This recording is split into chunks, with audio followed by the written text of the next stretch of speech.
Bom dia a todos, aos que nos assistem em casa, que o Senhor possa nos abençoar nessa manhã com a sua presença.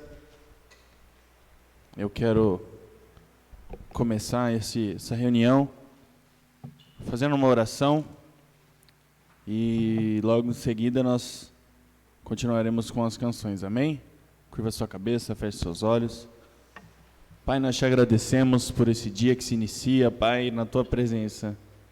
Não existe nada melhor do que começar o nosso dia na Tua presença, glorificando e louvando o Teu nome. Nós somos gratos a Ti porque o Senhor é a nossa rocha, a nossa segurança. E em Ti, Senhor Deus, está a nossa vida. Se não fosse isso, nós estaríamos perdidos, ó Pai. Nós queremos Te agradecer pelo pão de cada dia, pela segurança que tem nos dado e porque mesmo que nós somos atacados, nós temos sido guardados, ó Pai, pelo Teu sangue, pelos Teus anjos que nos guarda, Senhor Deus, de todo mal. Quero Te pedir, Senhor Deus, traga, Senhor Deus, em paz e segurança aqueles que estão vindo em direção da Tua casa, que nós possamos estar alegres por estarmos aqui na Tua presença, porque isso, Senhor Deus, é para isso que nós nascemos, é para isso que nós vivemos, para adorar e glorificar o Teu nome. Pai, nós Te agradecemos por essa reunião, agradecemos pela nossa vida e oramos agradecidos em nome de Jesus. Amém. Quero convidar a igreja a se colocar de pé, e se coloque de pé com a sua Bíblia na mão. Eu quero começar lendo um versículo. Se você puder abrir a sua Bíblia em Isaías,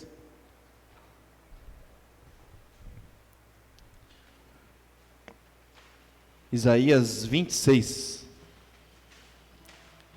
Recentemente, eu mandei no grupo, essa semana, nós tivemos, o terremoto em Mianmar, e também ele pegou outros lugares, e eu estava vendo vídeos, fotos do lugar como ficou, e é uma tremenda de uma tragédia, Eu creio que os irmãos oraram pela manhã também por isso. Nós temos pedido e temos chorado e sentido também por todos que sofrem, principalmente essa semana, assim como os nossos irmãos no Japão sofrem de terremotos, nós nos compadecemos e queremos sempre estar lembrando deles em orações, porque somente eles sabem o que é passar por essas coisas. Nós aqui no Brasil somos um povo abençoado que não temos esses incidentes naturais, esses terremotos, essas coisas. Somos realmente um país guardado por Deus nesse sentido. Então, eu estive pensando e hoje eu estava lendo em Isaías, e Isaías diz o seguinte, Isaías capítulo 26, versículo 4. Confiem sempre no Senhor, porque o Senhor Deus é uma rocha eterna. E o que eu queria pensar com vocês é, se nós colocarmos a nossa confiança em Deus, Ele é uma rocha eterna, Ele não se abala. E se nós estivermos nele, nós nunca nos abalaremos. Embora aconteça muitas coisas, tragédias, o Senhor é a rocha e Ele não se abala. E se nós estamos nele, se nós estamos na sua graça, nós nunca nos abalaremos, Nós iremos cantar mais para frente que os reinos se abalam, mas Ele não se abala, e se nós estamos nele, nós nunca nos abalaremos. Amém? Essa é a mensagem que eu queria trazer para vocês, e vamos louvar ao Senhor.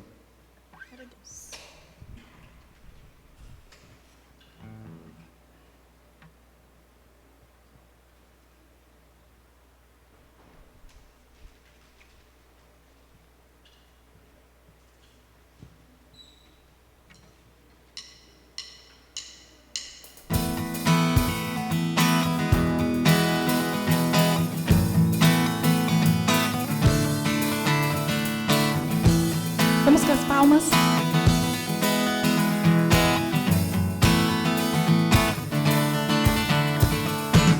Eu te agradeço, Deus, por se lembrar de mim, e pelo teu favor é o que me faz crescer. Eu vivo pela fé e não vacilo. Eu não paro, eu não desisto. Eu sou de Deus, eu sou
Glória a Deus.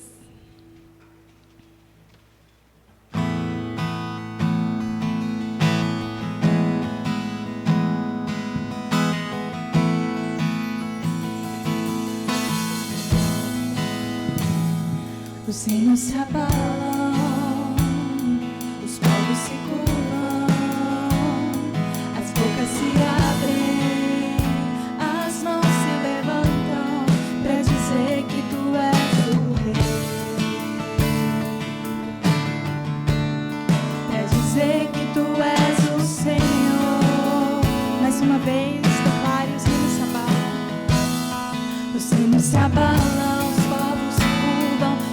Se curvam, as bocas se abrem, as mãos se levantam para dizer que tu és o rei, para dizer que tu és o Senhor, para dizer que tu és o Senhor. Teu reino é sempre eterno, firmado em misericórdia, justiça.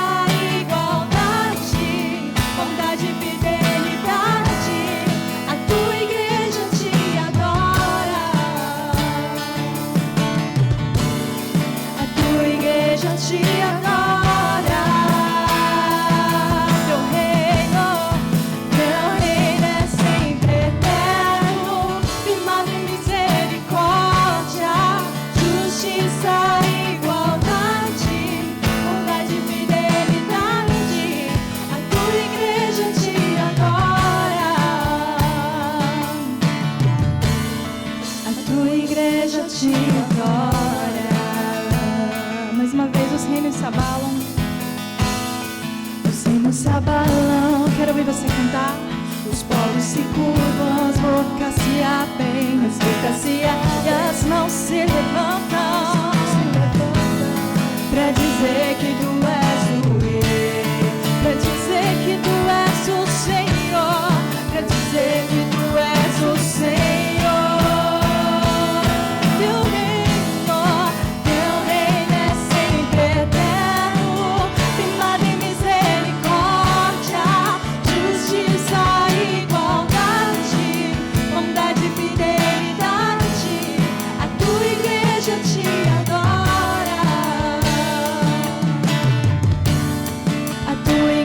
Te adora. Quero ouvir a igreja cantar. Teu reino é sempre eterno, firmado em misericórdia, justiça, igualdade, bondade e fidelidade. A tua igreja te adora, a tua igreja te adora, a tua igreja te adora. A tua igreja te adora, a tua igreja te adora, a tua igreja te adora.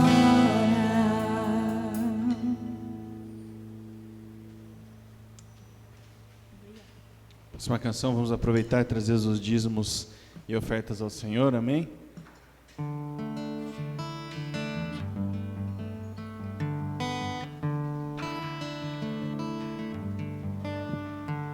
Por tudo que tens feito, por tudo que vais fazer, por tuas promessas e tudo que és, eu quero te agradecer com todo o meu ser. Por tudo que tens feito, por tudo que vais fazer, por tuas promessas e tudo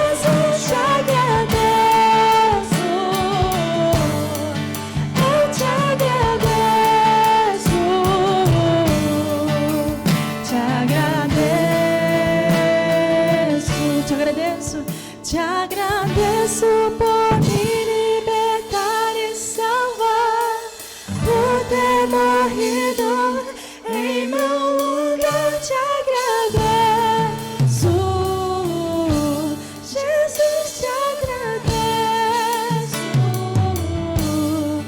eu te agradeço, te agradeço.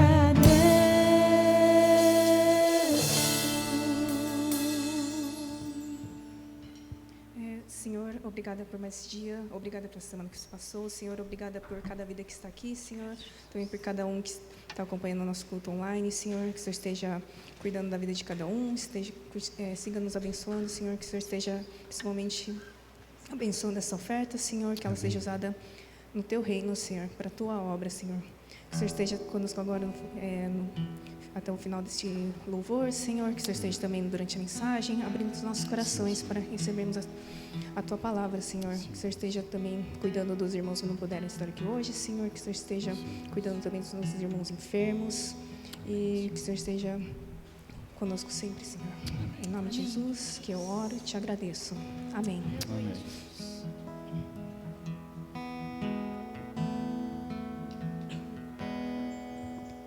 Seja engrandecido, ó Deus da minha vida. Tu és o Deus da minha salvação. És a minha rocha, Senhor. És a minha rocha, a minha segurança.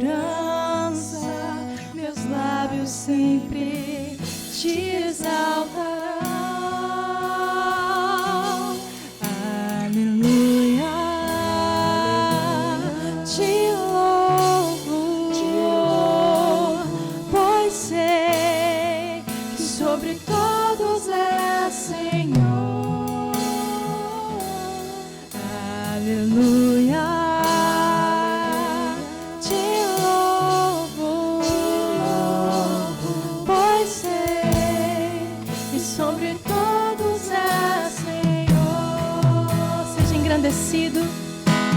Seja engrandecido, ó Deus da minha vida. Tu és o Deus da minha salvação. Declare que Ele é a tua rocha. És a minha rocha, a minha segurança. Meus lábios sempre te exaltarão.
muito bem.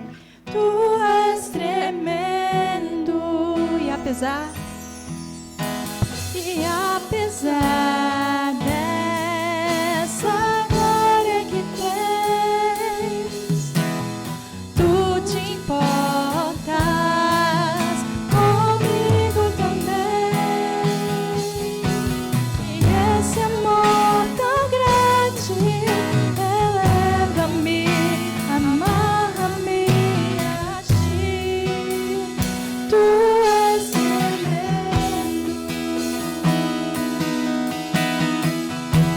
Tu és soberano, Senhor. Tu és soberano sobre a terra, sobre os céus. Tu és Senhor absoluto. Tudo que existe acontece. Tu sabes muito bem. Tu és tremendo. E apesar dessa glória que tem, tu te importas, Senhor. Tu te importas comigo também. E esse amor tão grande eleva-me, amarra-me a ti. Tu és tremendo.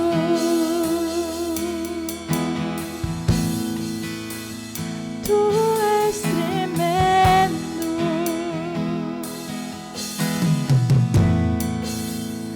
Tu és tremendo. Amém. Nós te louvamos, Senhor, por esse tempo em que nós cantamos, entoamos louvores a Ti. Tu és a nossa segurança, a nossa rocha. Em Ti está a nossa esperança, Pai. Gratos pela Tua presença nesta manhã. Fica conosco, Senhor Deus, é que nós te pedimos e agradecemos em nome de Jesus. Amém. Os irmãos que eu ainda não vi, acho que eu já vi todos. Bom dia. Que o Senhor possa falar aos nossos corações nessa manhã. Já te convido para estar abrindo a sua Bíblia em Lucas. Acredito que vocês já estão vendo aí no telão. Capítulo 16. Nós vamos ler do verso 1 até o 6. Hoje vai ser um pouco corrido, que além de ser um tema muito difícil da gente explanar, é um tema longo, para a gente tentar explicar aquilo que Jesus está tentando dizer para nós aqui. Confesso que, se eu pudesse, eu passava a vez para o Sérgio de novo, mas o combinado não é esse, e ficou para mim trazer essa parte aqui do nosso estudo de Lucas.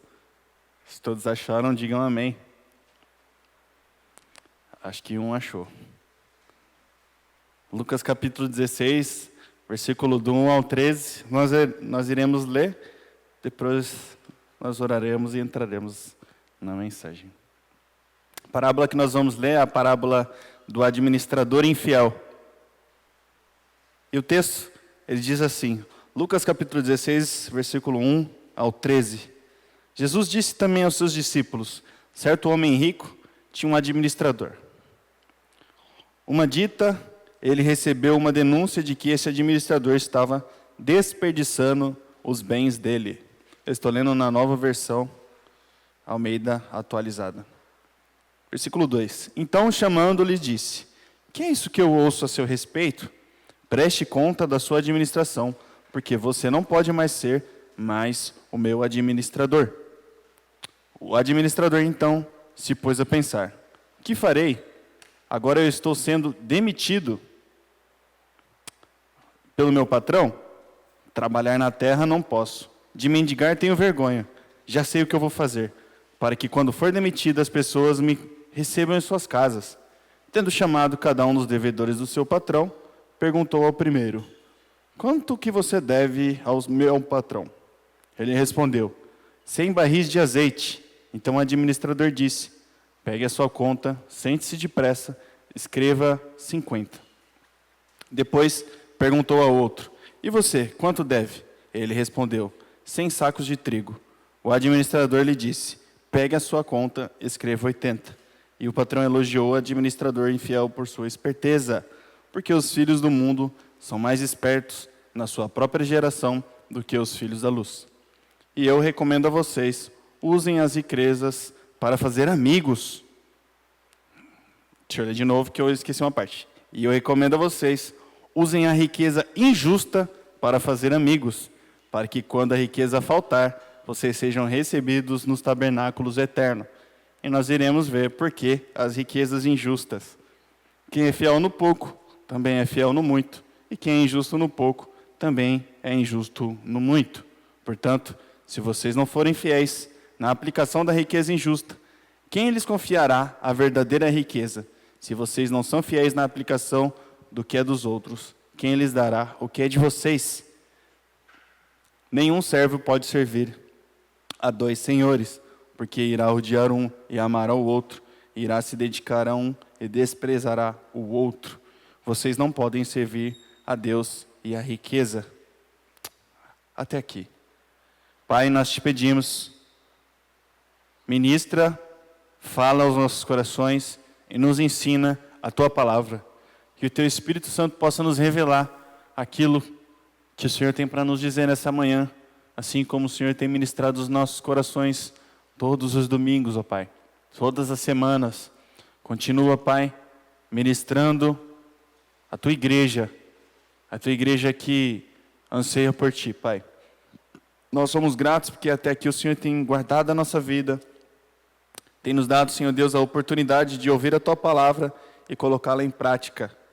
Portanto, eu te peço, Senhor Deus, tira os tampões dos nossos ouvidos, os escudos, Pai, que existem em nossos corações, para que a tua palavra ela possa penetrar em nós, Pai, e fazer a diferença. Essa é a oração da tua igreja, em nome de Jesus. Amém. Amém. Bom, obrigado, irmãos, pelas orações que vocês têm feito.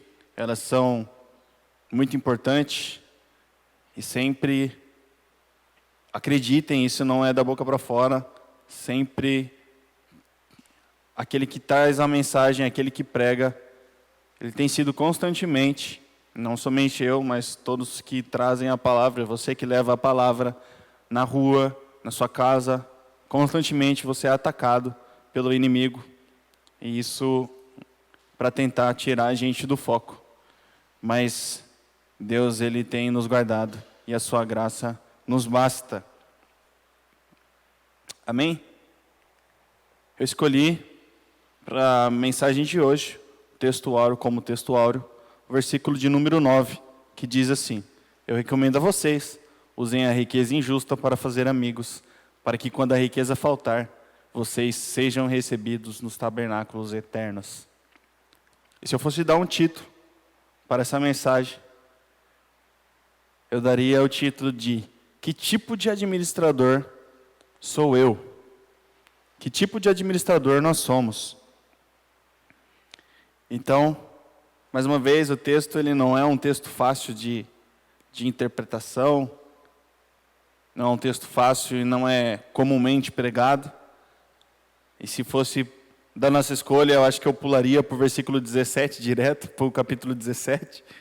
Mas eu acho que isso é uma das desvantagens que nós temos quando nós pregamos como se fosse capítulo por capítulo, né? Então, mas glória a Deus, que Deus ele possa falar aos nossos corações. E o Espírito continua nos mostrando, continua falando aos nossos corações aquilo que está na sua palavra. E hoje não vai ser diferente. Assim como ele tem falado aos nossos corações, falou ao meu coração durante essa semana, ele vai falar esta manhã também. Então, eu queria, antes da gente continuar, contar uma história. Como a gente está falando de administrador, eu queria dar um testemunho de uma pessoa que eu conheço, que para mim ela é a maior administradora que eu já conheci. Então, essa mulher, ela sempre com a sua vida, ela me mostrou o que é ser uma ótima administradora. E desde pequena, ela teve que demonstrar que ela é uma boa administradora. Com 7 anos, ela saiu da sua casa, foi morar na casa da sua tia, onde ela trabalhou, porque onde ela morava não tinha escola, então ela teve que sair do seu lugar e ir para a cidade, onde tinha escola. E foi ali que ela começou a estudar, e ela tinha que trabalhar na casa da tia dela para poder ajudar. E a sua tia não era alguém fácil de lidar, era alguém muito difícil. Então, se você tirasse uma coisa do lugar e ela chegasse e visse aquela coisa fora do lugar, ela ia ficar muito brava. Então, você tinha que deixar da forma que ela tinha deixado antes. Então, ela era muito rígida. Então, mesmo na sua adolescência, ela começou a entender um pouco sobre a vida adulta, sobre o que era administrar. E o tempo foi passando. Depois de um tempo, ela saiu da casa da sua tia e foi viver a sua vida. E começou a vida administrando aquilo que ela tinha e o que ela tinha que fazer.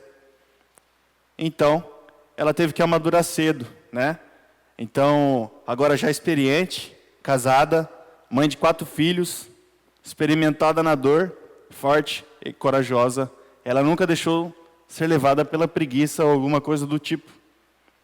Teve algumas dificuldades no casamento e por vezes ela tinha que cuidar da casa e cuidar da sua família. Mas isso não foi o suficiente para parar aquela mulher de Deus, porque ela sempre acreditava em um Deus que sempre guardou a vida dela e nunca ela deixou de servir a esse Deus, administrando sua vida, sua casa e seus afazeres. Dona Laide, essa mulher, por sua vez, nunca deixou de ser uma ótima administradora do seu lar, dos seus bens. Minha mãe sempre cuidou de nós e nunca nos deixou faltar nada. Desde sempre ela sustentou a sua casa e criou os seus filhos. E eu sou um fruto de uma ótima administração da minha mãe. Então, a minha mãe é uma das maiores administradoras que eu já vi. E ela é o meu maior exemplo de administração. E eu sou grato a Deus porque Ele colocou Dona Laide, ou eu na vida da Dona Laide. Então, glorifico a Deus pela vida da minha mãe, que me mostrou como é ter uma ótima administração e sempre me ensinou. E mais uma vez, a pergunta: que tipo de administradores somos nós? Essa passagem ela nos desafia a sermos prudentes e sábios na forma de como nós utilizamos os nossos recursos. Aqueles recursos que nós temos à nossa disposição. Sempre priorizando o investimento no reino de Deus e recebendo que a nossa lealdade, ela deve ser em Deus. Tudo aquilo que nós temos como bens, nós temos que dedicar a Deus.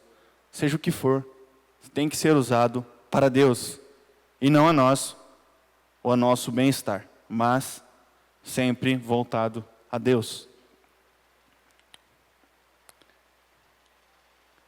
Use os recursos sabiamente. Então, no versículo 1, Jesus disse aos seus discípulos: certo homem rico tinha um administrador, e um dia ele recebeu uma denúncia de que esse administrador estava desperdiçando os seus bens. E nós vemos que esse administrador, ele tem um paralelo com a parábola que o pastor trouxe para nós, do filho pródigo. Contudo, esse administrador ele não estava gastando aquilo que era seu, mas ele estava desperdiçando aquilo que não era seu. Ele estava desperdiçando aquilo que era do seu senhor. Então, por que a gente pegando naquela época, trazendo para aquele tempo, contextualizando, era comum que, na antiga comunidade judaica, que aqueles que tinham muitos bens, eles contratassem um administrador para cuidar das suas coisas.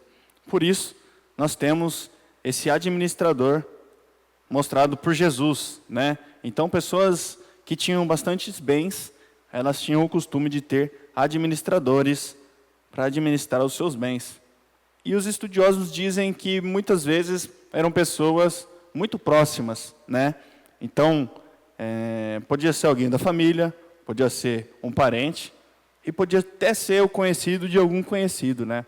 Então, sempre eles tinham isso como uma primícia, né? Então, assim como o filho pródigo, ele também gastou toda a herança do pai.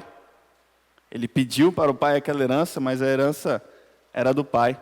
Ele gastou, e da mesma forma esse administrador também gastou alguns dos bens daquele seu senhor. Então, nós conseguimos ver alguns paralelos entre a parábola do filho pródigo e a parábola desse administrador. Só que como a Bíblia nos ensina, não há nada que esteja oculto que não venha a ser revelado.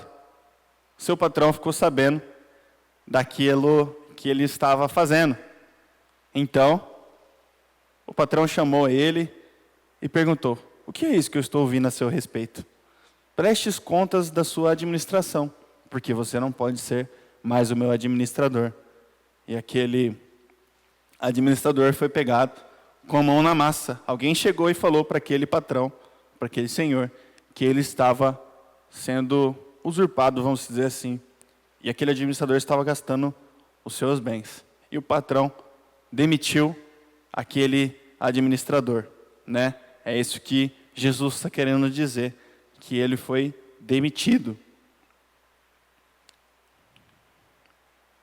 Opa, não, passei, mas não era para passar. Então, mais uma história. O administrador, ele se coloca a pensar sobre todo o seu futuro quando ele recebe aquela mensagem. Ele começa a pensar: e agora? O que vai ser de mim? E o versículo vai nos mostrar que ele fala: o que eu vou fazer agora? Eu estou sendo demitido, mas a terra, eu não consigo trabalhar na terra. Eu não pego numa enxada, eu só consigo administrar. Mendigar, eu tenho vergonha. O que vai ser de mim? Então o administrador, ele começa a pensar naquilo de novo. Enquanto eu estava preparando a mensagem, o Senhor me lembrou que em 2024, no ano passado, eu fui convidado pela minha chefe até a sua sala para ter uma conversa com ela. Na verdade, eu fui convidado para tomar um café com ela. E aquele café foi um dos cafés mais amargos que eu poderia tomar em toda a minha vida. Porque aquela conversa era para trazer uma mensagem não muito boa, que não alegrou meu coração. E ela estava dizendo que o contrato que nós tínhamos com aquela área na Bosch estava se encerrando e que eu não poderia fazer mais parte daquela área e que se nós não encontrássemos outra vaga lá dentro, eu teria que ser mandado embora e eu ia ser desligado. E da mesma forma que o administrador pensou em todas aquelas coisas, eu, recém-casado, tinha que cuidar da minha casa, comecei a pensar em diversas coisas, mas eu saí daquela sala, com o café amargo ainda na minha garganta, saí, fui até um banco que tinha depois da sala, a Bosch é muito grande, tem bancos, árvores lá, e eu fui até um banco, sentei debaixo de uma árvore, e a cena fica na minha mente até hoje, eu nunca vou esquecer essa cena. E eu olhei para aquela árvore, e aí caiu uma folha no chão. E naquele momento, eu somente pensei naquele versículo, que nada acontece sem que Deus ele permita. Nenhuma folha de uma árvore pode cair se Deus não permitir. E eu me coloquei a pensar: Deus, por que isso está acontecendo? E aí eu fiquei me lembrei de Jó, né? Fiquei resmungando e falando para Deus: puxa, mas eu estou aqui, o Senhor me colocou aqui, por que isso está acontecendo, né? E eu fiquei me perguntando, mas depois que eu orei, liguei para minha esposa, chorei com ela, e a gente conversou, me recuperei, fui para minha sala, continuei como se não tivesse acontecido nado, já sabendo que as pessoas de lá iam encerrar o contrato com a gente. E aí o meu chefe, lá são dois tipos de chefe, o chefe da área e o chefe administrativo. O chefe administrativo deu uma mensagem, depois o chefe da área veio falar comigo, perguntou se eu já sabia, qual que era a conversa que eu estava tendo com ela, e aí ele falou que eu não fazia mais parte de lá, só que eu precisava passar o processo para uma outra pessoa, que agora eles não iam contratar mais essa área de fora, mas eles, daquela área, eles iam tomar conta e não precisava de alguém mais de outra área para cuidar de lá. E eu tinha um processo para passar para uma outra pessoa. Eu poderia falar, se eu não faço mais parte daqui, eu não vou passar o meu processo para mais ninguém. Eu vou ser desligado. Para que eu vou passar o meu processo? Isso seria se eu não fosse alguém que se preocupa com as coisas e o seu testemunho na empresa. Eu poderia fazer sim, só que eu sirvo a um Deus. E eu sei que, embora eu pudesse e eu quisesse fazer aquilo, eu não poderia fazer, porque aquilo não ia agradar o coração de Deus. E eu segui todos os passos, passei da melhor forma o serviço para outra pessoa. E ele aprendeu, eu fiquei junto com ele, passei além daquilo que me ensinaram, tudo aquilo que eu consegui aprender, eu passei para ele e ensinei ele da melhor forma. E até mesmo depois que eu saí de lá, eu continuei ajudando ele, porque eu tinha um propósito com Deus. Eu vou ensinar porque eu sei que o correto é eu fazer isso e não deixar ele, assim como me deixaram quando eu entrei lá também, a deriva, e eu tive que correr atrás, mas Deus foi glorificado. E naquele momento que eu voltei para minha sala, eu conversei com alguns amigos, e aí Deus me deu uma luz, e aí eu pude conversar com um dos gerentes da Bosch, Henrique Donar, e eu conversei com ele, passei a minha situação, e aí contatei alguns amigos lá dentro, e aí esse meu gerente, né, atualmente é o meu gerente, ele é uma pessoa que eu devo muito, foi ele quem me contratou a primeira vez para entrar na Bosch, é um processo muito longo, depois a gente pode conversar mais. Ele conseguiu me deslocar para uma outra área dentro da Bosch, onde eu estou hoje, para a glória de Deus, onde eu consigo, fazendo a minha caminhada, um lugar bem melhor do que onde eu estava. E aí eu me lembro novamente que os planos de Deus, eles são maiores do que os nossos. Aquilo que nós pensamos que é bom para nós, Ele sempre tem algo melhor para nós. E eu espero que eu possa continuar durante algum tempo, até quando Deus permitir, porque eu sei que quando Ele falar que é chegado o momento, não faço mais parte daquele local. E amém por isso. Então, para a glória de Deus, eu consegui ser realocado em outra área, mas eu passei por esse momento. E eu sei como que aquele administrador estava passando. Embora aquele administrador tenha feito coisas erradas, e eu não, mas eu sei que ele pensou em muitas coisas. A Bíblia não relata se ele tinha família. Acredito que ele não tinha casa, pelos versículos que são os seguintes, mas ele pensou em muitas coisas e ele se preocupou com o seu futuro. E ele fez algo para que o seu futuro não fosse incerto, né? Então, coisas como contas, o novo emprego, família, planos futuros, foi o que passou na cabeça dele.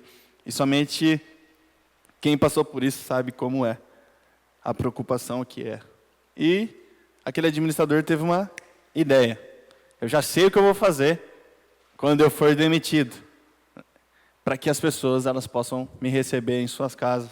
E ele chamou os devedores do seu patrão para perto, perguntou para eles quanto que você deve. E aí ele começou a negociar. E eu coloquei ali uns ícones, né, de promoção, que foi praticamente o que ele fez.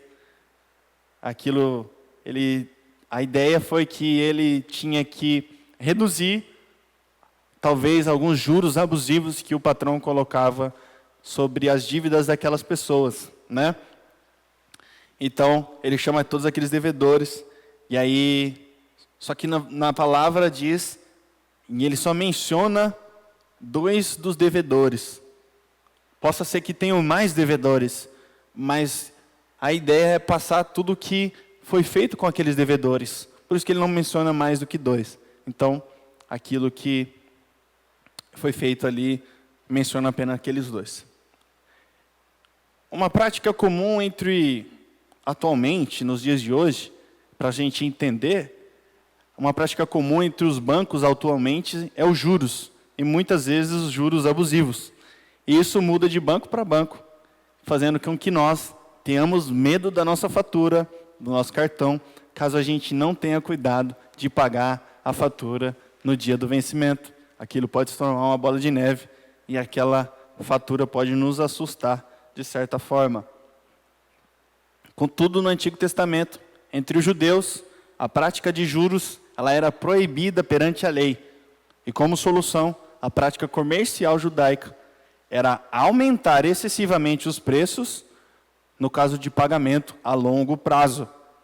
Então, não podia aplicar juros, mas eles aumentavam o preço do item para que eles pudessem compensar os juros. E eu trouxe um versículo que diz, em Deuteronômio capítulo 23, versículo 19, que fala o porquê que não era permitido cobrar juros. De um compatriota vocês não devem cobrar juros ao emprestar dinheiro, comida ou qualquer coisa que se costuma emprestar com juros.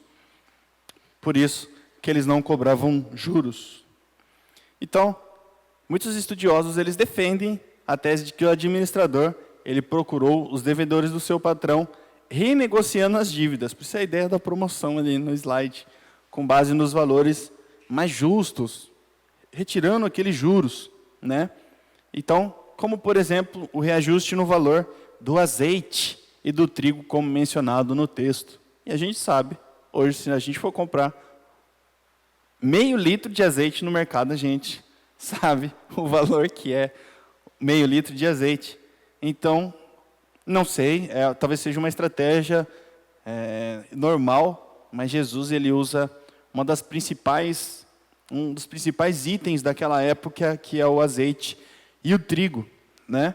Uns produtos extremamente importantes para os judeus, essenciais naquela cultura.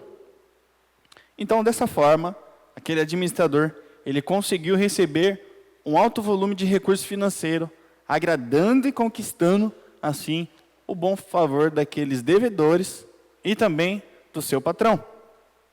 Então, nós vamos ver mais para frente que ele conseguiu alegar o coração do seu senhor. Mas, contudo, é claro que aquele homem ele não estava fazendo aquilo de bom grado, de bom coração. Ele estava fazendo aquilo para se sustentar. Ele sabia da situação e ele sabia que ele precisava de amigos e a situação dele não era boa.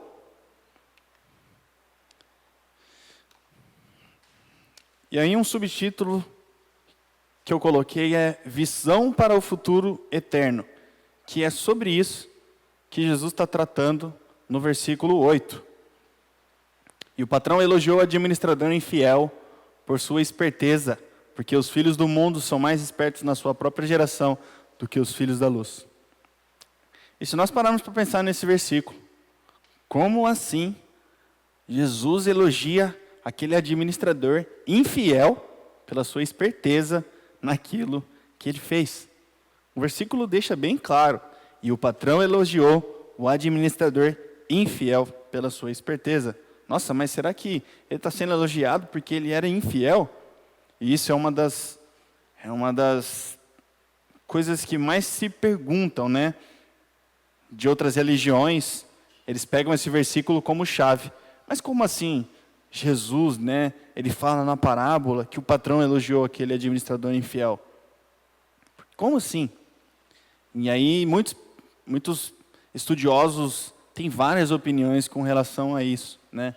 Então, a gente tende até a pensar, qualquer um de nós esperaria a pior das palavras daquele patrão para aquele administrador. O que você fez com as minhas coisas, né? Se ele não fosse alguém cristão, ele xingaria aquele administrador. Mas pense você, perder alguns bens para alguém que você confiou os seus bens. Imagina a raiva, a fúria que ele não estava naquele momento. Contudo, a gente não vê e a Bíblia não relata sobre isso. Porque que ele não falou, mas ele, ao contrário, ele elogiou aquele homem. O que Jesus elogia, na verdade, aqui, fala na parábola, é claro que não é a desonestidade do administrador, mas a sua astúcia em usar os problemas e as oportunidades que estavam presentes para se preparar por um futuro que ele nem sabia o que estava acontecendo, que iria acontecer. Era um futuro incerto. Então Jesus elogia a astúcia dele de, em meio a todas essas dificuldades, ele ainda assim conseguir pensar em alguma coisa, pensando no seu futuro, fazendo uma administração daquilo, visando o seu futuro. E uma coisa que eu coloquei aqui é que, da mesma forma, nós, como cristãos, nós deveríamos usar todos os nossos recursos que nós possuímos desta vida no serviço de Deus e para o Evangelho, em benefício dos nossos semelhantes, a fim de assegurar galardões e grandes recompensas no céu e na vida eterna. Porque o que vale para nós não é o aqui e o agora. O que vale para nós como cristãos é a eternidade. Por isso que tudo que há em nós, tudo que é nosso, todos os nossos bens, todas as nossas ofertas e dízimos, elas têm que ser usadas no reino de Deus. Porque os nossos olhos, eles têm que estar focados na eternidade, não nisso aqui. O Mauro sempre fala, e eu gosto quando ele fala a respeito disso, nós somos apenas peregrinos aqui nessa terra, nós estamos de passagem nessa terra. A nossa morada não é aqui, nós não fomos feitos para ficar aqui, nós estamos de passagem. Então nós não devemos visar apenas aqui. Ah, Felipe, é errado Não é errado você ter muitos bens, mas é errado você ter muitos bens e não se importar com o reino de Deus.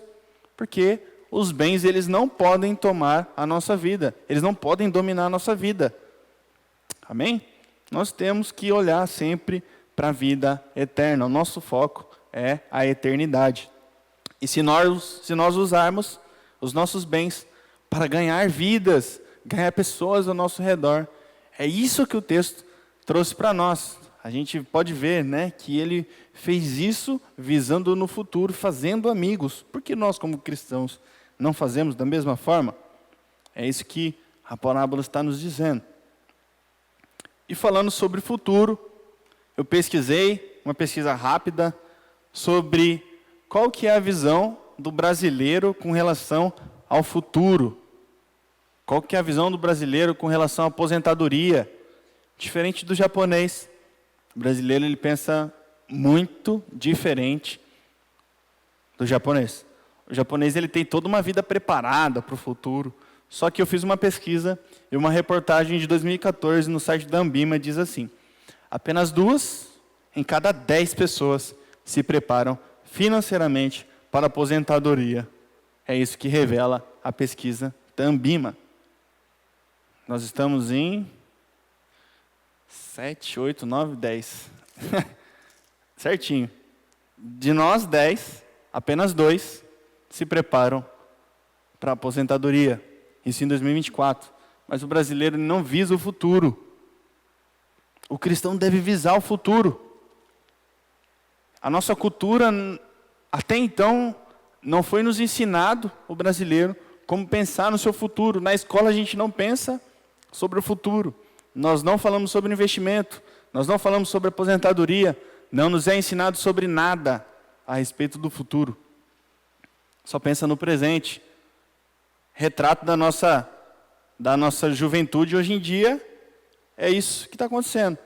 Só pensam no hoje, não querem saber pelo amanhã, não querem estudar, não querem fazer outra coisa a não ser pensar no hoje e não no amanhã. Então, nós não pensamos no longo prazo, nós não pensamos no longo alcance. A nossa visão está focada aqui e não na eternidade. Isso é um erro. Em Mateus, capítulo 6, versículo 19 e 21, ele nos faz um alerta. Não ajunteis os tesouros da terra, onde a traça e a ferrugem tudo consomem, e onde os ladrões minam e roubam. Mas ajuntai tesouros no céu, onde nem a traça nem a ferrugem consomem, e onde os ladrões não minam nem roubam, porque onde estiver o teu tesouro, ali estará também o seu coração. Nós devemos visar sempre os tesouros eternos, aquilo que está na eternidade. O agora, para quem pensa somente no agora, esse deve ser o mais digno de dó, de pena, porque se pensa só no agora, ele pensa muito pequeno. Então, aquilo que nós vamos ver a seguir, ele mostrará que as preocupações básicas de Jesus aqui é que, assim como este administrador injusto cuidou do seu bem-estar para o amanhã, os crentes, eles devem cuidar do seu futuro no céu. No entanto, nessa causa, o que Jesus está abordando como central é o dinheiro. Então, agora a parábola fica mais complexa, onde ele diz aos seus discípulos: e eu recomendo a vocês, usem a riqueza injusta para fazer amigos, para que quando a riqueza faltar, vocês sejam recebidos nos tabernáculos eternos. E aí eu lembro da minha mensagem quando eu comecei. Por isso que eu não queria pregar a respeito disso. Nunca é fácil falar a respeito de dinheiro, dízimo, oferta ou coisa do tipo. Muitos preferem nem dizer, mas é necessário que a gente fale a respeito. Então, como nós podemos ver, uma das maneiras de ensino de Jesus é por meio de parábolas. E uma das lições que ele sempre usa, e vocês vão lembrar, é a comparação. Quanto mais, se os filhos das trevas, quanto mais vocês são os filhos da luz. Alguma coisa, quanto mais vocês que são cristãos. Então, grave isso, quanto mais. E um pouco mais para frente, no capítulo 18, que nós veremos, vai ter uma história da viúva e o juiz, e como ela conquistou o favor desse juiz pela insistência. Então, quanto mais Deus ouve os clamores do seu povo do que um juiz corrupto, que não temia Deus. Quanto mais nós, os seus filhos, quanto mais nós. Deus não apenas ouvirá as nossas orações, mas muito mais Ele ouvirá as nossas orações. Quanto mais as nossas orações Ele ouvirá. O que Jesus está dizendo aqui é que se as pessoas que são do mundo secular, que não são descrentes, são astutas e inteligentes o suficiente para cuidar dos seus melhores interesses para o amanhã, assim como o administrador, quanto mais o povo de Deus deveria olhar para o futuro, no céu e na eternidade. Nós ainda mais deveríamos olhar para o futuro, porque a nossa fé é essa, que nós não viveremos aqui para sempre. Nós visamos o futuro, e tudo que nós temos como bens ou coisas do tipo, deve sempre expressar a nossa fé. Se nós expressamos a nossa fé em Cristo e cremos no futuro, tudo aquilo que nós temos e fazemos deve sempre visar a eternidade. O nosso carro, a nossa casa, os nossos salários, o nosso cartão de crédito, tudo deve ser feito para Deus e para a eternidade, visando sempre o avanço do reino de Deus. É assim que o cristão deve pensar. Então, se a pessoa corrupta ela é inteligente o suficiente como administrador para administrar bem o seu dinheiro, quanto mais nós, como os filhos da luz. Quando ele diz para fazerem amigos por meio das riquezas injustas, ele não está dizendo para saírem roubando o dinheiro das pessoas. A riqueza injusta aqui no texto original grego não indica a falta de justiça ou ética pessoal, mas a característica geral desta era, portanto, deste mundo. Então, se nós olharmos novamente, e eu recomendo a vocês, usem a riqueza injusta, que é o que a gente leu no começo. Que riqueza injusta é essa? No original grego, não é o que a gente está pensando, mas é as riquezas deste mundo. É isso que o texto está querendo dizer. Como assim o cristão deve usar a riqueza injusta? Não, ele está dizendo as riquezas deste mundo. É o que está dizendo no original grego.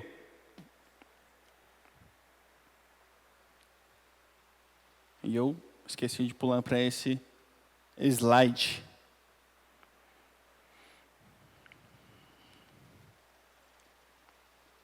Fidelidade no pouco é o outro subtítulo que eu trouxe também. Quem é fiel no pouco, também é fiel no muito. E quem é injusto no pouco, também é injusto no muito. Portanto, se vocês não são os primeiros fiéis na aplicação da riqueza injusta, quem irá confiar na verdadeira riqueza? Se vocês não são fiéis na aplicação do que é dos outros, quem lhes dará o que é de vocês? Jesus está dizendo, tenham cuidado da forma com que vocês usam os seus bens materiais. Que cada um de nós tem um bem material.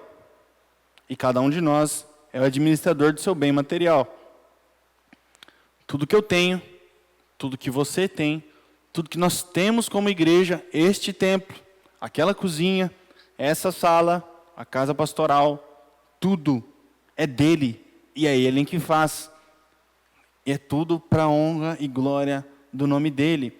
Nós somos apenas administradores no reino de Deus. E Deus, ele não exige de nós uma administração injusta. Ao contrário, ele exige de nós uma administração justa.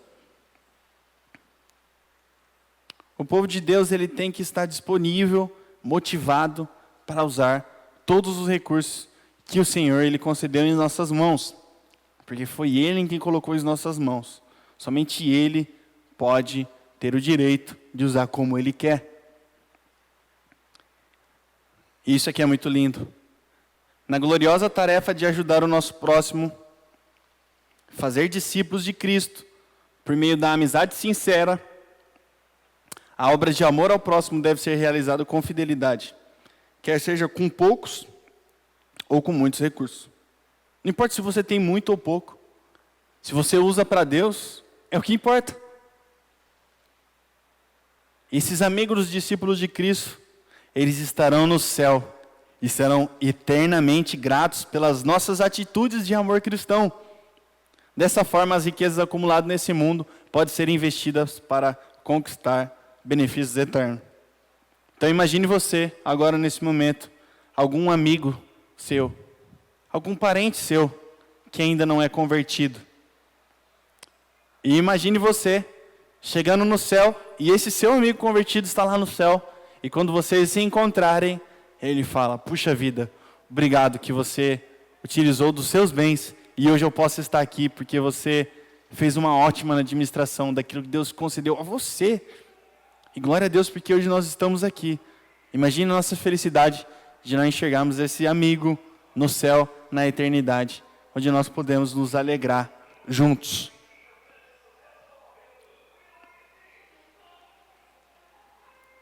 É avião que passa no alto, é a árvore que cai, tudo para tirar a nossa atenção. Mas amém. E R.C. Sproul, ele disse uma vez: eu vou lhe dizer o que parte o meu coração. Quantas oportunidades existem nesse mundo agora para avançar o reino de Deus, que não podem ser abordadas por falta de fundos, pelo simples fato de que as pessoas nos bancos da igreja, consistentemente, persistentemente, impenitentemente, elas roubam a Deus. Duras são essas palavras, e quem pode ouvi-las? E eu lembrei de um dado agora, só que eu não vou ser tão preciso quanto a ele, que diz o seguinte: o que nós, como cristãos, talvez o Sérgio pode me ajudar, gastamos com missões anualmente, é equivalente ao preço de uma bala.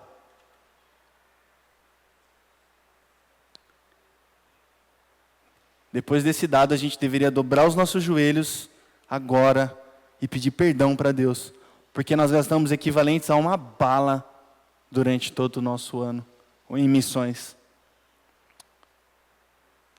E são as missões que vão transformar e encher esses bancos da igreja.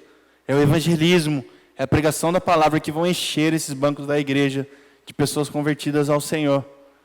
E se nós investimos apenas uma bala anualmente em missões ou no reino de Deus, nós somos os mais dignos de dó, porque nós não estamos usando os nossos recursos da forma correta, como deveria ser. É muito pouco, perto daquilo que Deus merece. Nós damos muito pouco do que Deus merece. Deus merece muito mais do que o nosso 10% apenas, ou das nossas ofertas, ou dos nossos recursos. Quando eu era mais novo, eu ia na igreja do Nazareno aos sábados, e eu lembro como se fosse hoje, eu cheio de raiva que eu via os irmãos passando de carro e não me ofereciam uma carona para eu ir para casa, e eu tinha que esperar o ônibus. E glória a Deus, porque eu estava esperando o ônibus, que Deus ele transformou o meu modo de pensar. Eu lembro que os ônibus passavam, os carros passavam, eu falava assim, Deus, eu vou comprar um carro. E quando eu ver um irmão, no ponto de ônibus, eu não vou negar carona para ele. Pode ser onde for, eu nunca vou negar uma carona para ele. Eu vou comprar meu carro e o meu carro vai levar as pessoas onde quer que ele for. E aí eu digo a vocês, irmãos, cuidado com as promessas que você faz para Deus. Porque o meu carro virava uma van de vez em quando. É o carro missionário. E eu lembro que eu saía da igreja, isso já com o carro durante um tempo.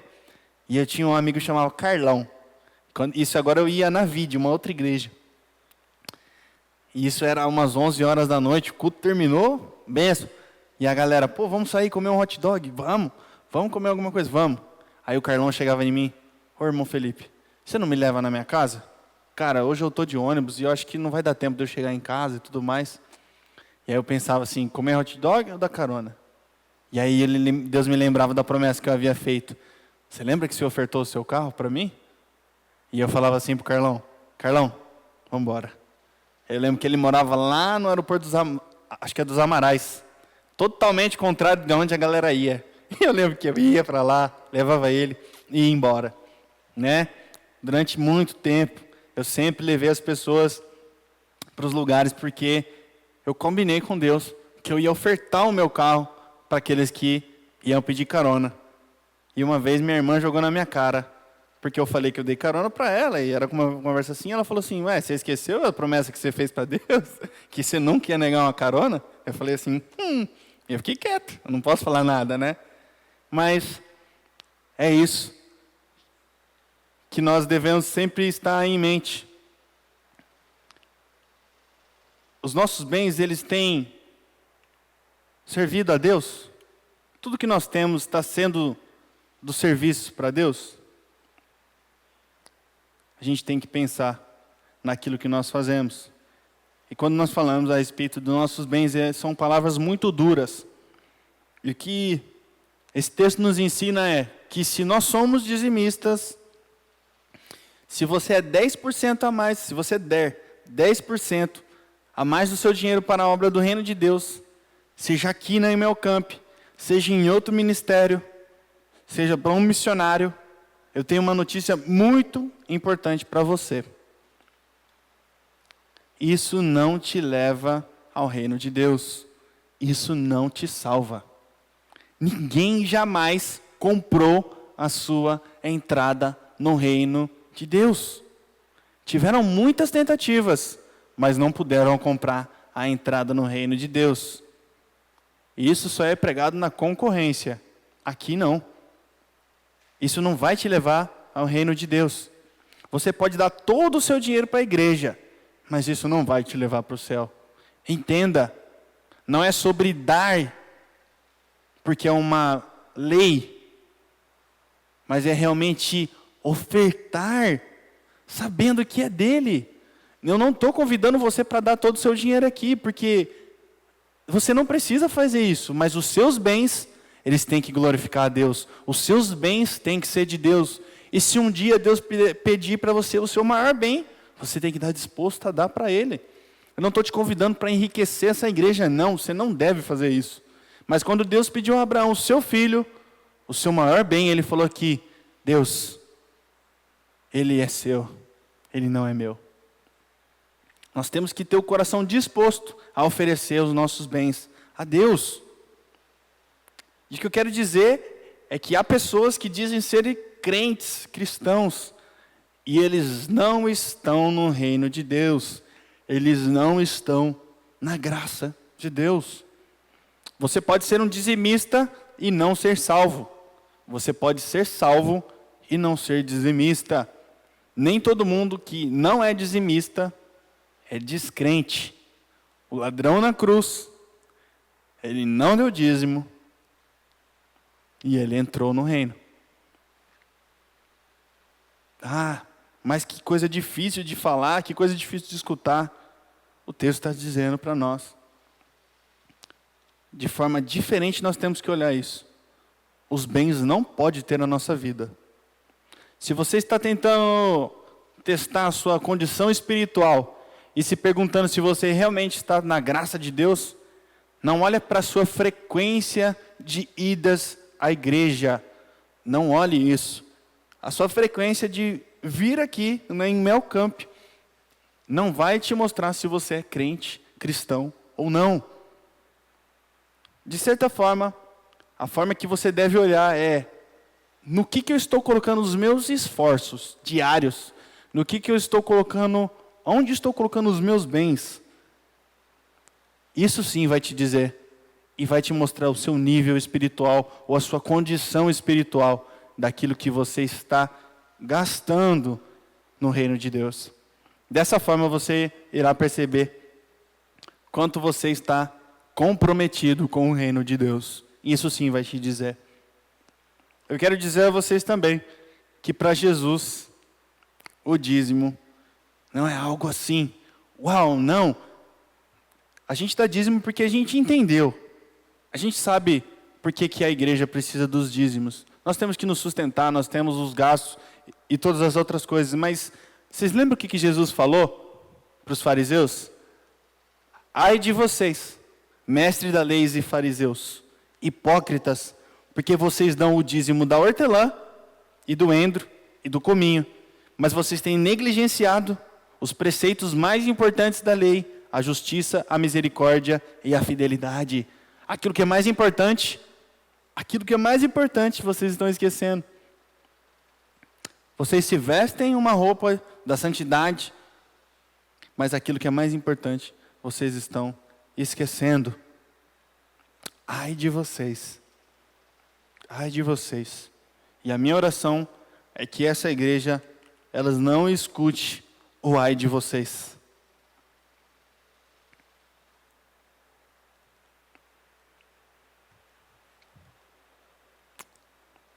O que significa isso? Quer dizer então que o dízimo não é uma questão importante? Essa não é a ideia. Mas é tão fácil dizimar que qualquer cristão pode fazer. E também pode deixar de fazer. Porque Malaquias, ele disse no Antigo Testamento que é considerado por Deus como um roubo. Como é possível roubar a Deus? Retendo o seu dízimo, retendo a sua oferta. Não é algo que dizem para fazer com relutância, mas com alegria. Deus ama aqueles que dão com alegria. E como é bonito você ver aquelas crianças que vêm pulando, saltando e ofertando aqui na frente. Possa ser que de forma... elas não saibam o que elas estão fazendo, mas elas já estão aprendendo desde cedo que elas fazem isso e elas fazem com alegria, de pureza no coração. Porque eu tenho certeza que os pais não falam assim, quando você pegar a oferta, sai pulando, dando risada e vai lá e oferta. Não, elas fazem isso da pureza do coração delas. Elas vêm e ofertam da pureza do coração delas. E é assim que nós devemos vir quando nós vemos ofertar. Mas não é somente ofertar aqui não. É ofertar os nossos louvores. É ofertar a nossa vida, o nosso dia, a nossa vinda aqui para fazer uma oração pela manhã. De ofertar aqui no louvor. Ofertar os nossos dons, os nossos bens. É sobre isso, não é só sobre dinheiro não. É sobre aquilo que nós temos para administrar. O que Deus colocou na nossa mão que a gente tem que administrar? Amém, que seja o seu trabalho. Mas se você está dando testemunho no seu trabalho, você está ofertando a Deus o seu trabalho, como que você se comporta no seu trabalho, na sua casa, na sua família? É sobre isso que Deus está dizendo. Como você administra os seus bens. Onde está o seu coração? Ele está nas almas perdidas ou está nos bens materiais? Ele está no reino ou naquilo que você possui? Aonde está o teu coração? Ali estará o seu tesouro. Jesus está nos dizendo nessa manhã, você usa a riqueza para o seu bem-estar ou usa a riqueza para o bem-estar do reino quando chegar no céu? Você não vai chegar lá fazendo isso, mas quando chegar lá, será saudado por todas as pessoas cujas vidas elas foram abençoadas por conta do seu sacrifício, aquilo que certamente não é um sacrifício, ofertar a Deus, mas é uma alegria ofertar a Deus. Quem é fiel no pouco, também é fiel no muito.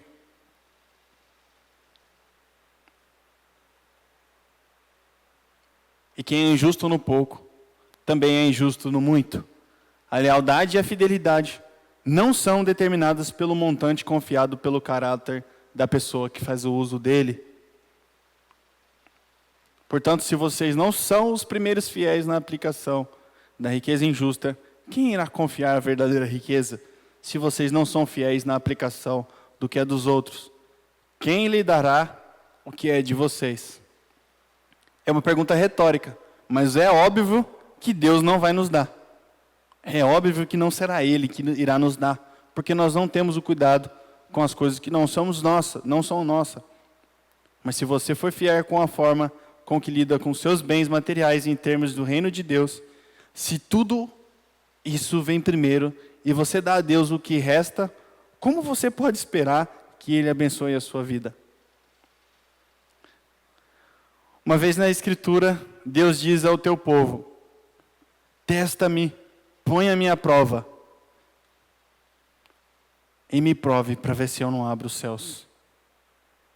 Sejam bons administradores, tragam seus dízimos e ofertas e vejam se eu não abro os céus para a sua vida. Isso parece até uma pregação dessas que você encontra na internet. Venha e Deus vai te dar tudo, assim como eu preguei dias atrás. Mas é uma promessa de Deus. Administre bem aquilo que eu coloquei na sua mão. E a sua recompensa, se não está aqui, está na eternidade. O seu galardão está no céu. E é para nós, e deveria ser para nós, um privilégio dar algo tão pequeno em volta de tudo que Deus deu para nós, de toda a sua graça, de tudo aquilo que Ele nos dá, de todo bem e dádiva feita, perfeita, que é dEle, da sua generosidade. Ele deu o seu Filho por nós, naquela cruz. E por isso nós estamos aqui hoje. Se nós não formos fiéis naquilo que é pouco, quem nos confiará as verdadeiras riquezas? Se Ele não for fiel no que é de outro homem, quem dará a nós o que é da gente? Nessa vida nada nos pertence. Somos apenas administradores dos bens do Senhor. No céu, no entanto, receberemos a nossa herança e o direito de possuí-la.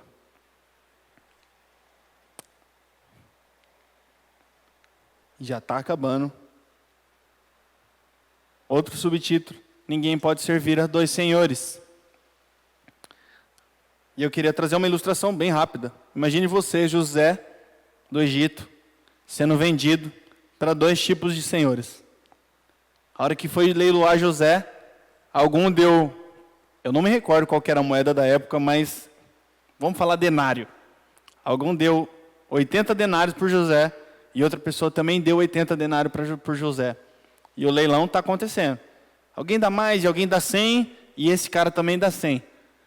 E aí, aquela pessoa que está leiloando José fala assim: tá bom, está vendido por 100 para você e para você. E aí José fala assim: mas espera aí, como que eu vou servir os dois senhores?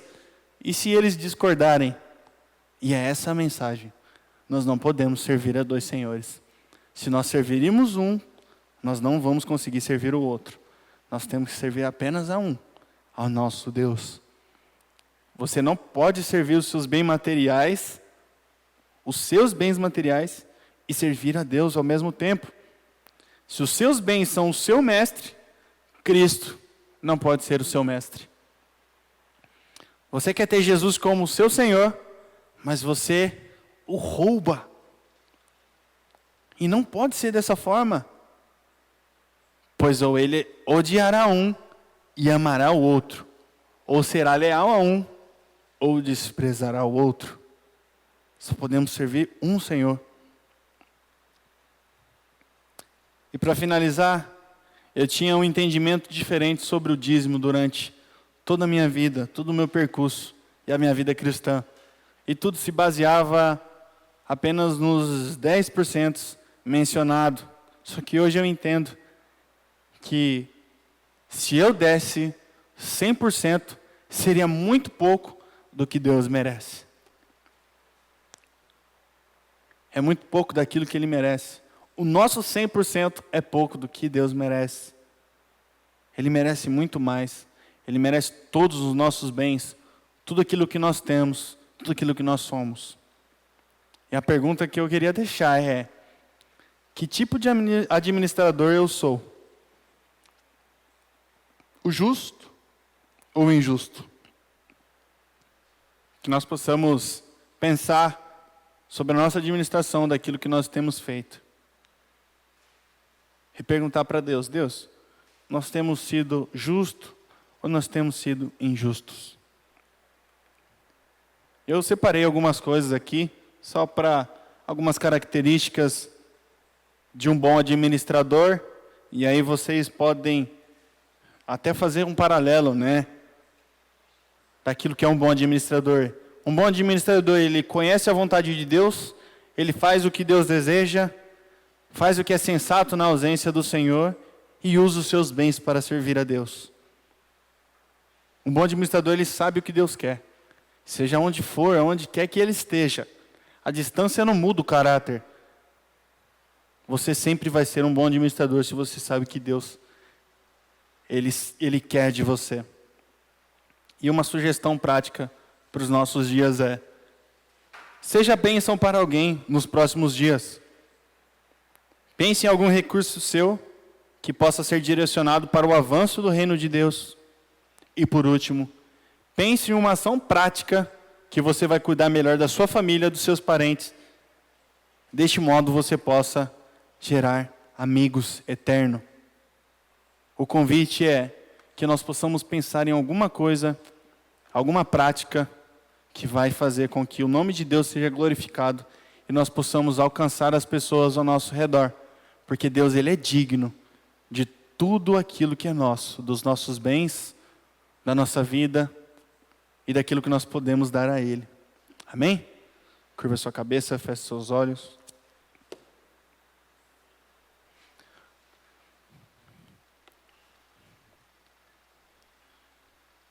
Querido Deus, às vezes a pergunta que fica é porque muitas vezes nós não entendemos o que está escrito na Tua palavra. Mas logo em seguida nós temos o Espírito Santo que nos mostra a revelação das Escrituras. E hoje nós podemos, Senhor Deus, provar de uma porção daquilo que o Senhor Deus tem para nós. Concernente a tudo que nós temos, aos nossos bens. E a minha oração é que a Imel Camp ela possa sempre colocar os seus bens para adorar ao Senhor, para que o reino de Deus avance e que nós venhamos a conquistar mais e mais pessoas para o Teu reino, para a Tua glória, porque é para isso que nós estamos aqui. Tira, Senhor, os nossos olhos desse mundo perdido, caído, esse mundo que é passageiro. Coloca os nossos olhos, Senhor Deus, e o nosso coração na eternidade, porque é para isso que nós estamos aqui, Senhor Deus, para visar o futuro e a eternidade ao seu lado, ó Pai. Que o nosso coração esteja voltado para o Senhor.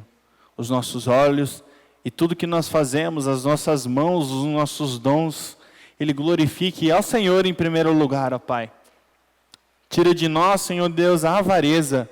Tira de nós, Senhor Deus, os olhos para as coisas deste mundo. Coloca os nossos olhos em Ti, Senhor Deus. Abençoe a Tua igreja. Fica com a Tua igreja durante essa semana. Que essa palavra possa fazer morada em nosso coração e que venhamos a colocar em prática tudo aquilo que o Senhor tem nos ensinado, Pai. Esse é o desejo do nosso coração. E é assim que eu oro e te agradeço. Em nome de Jesus. Amém.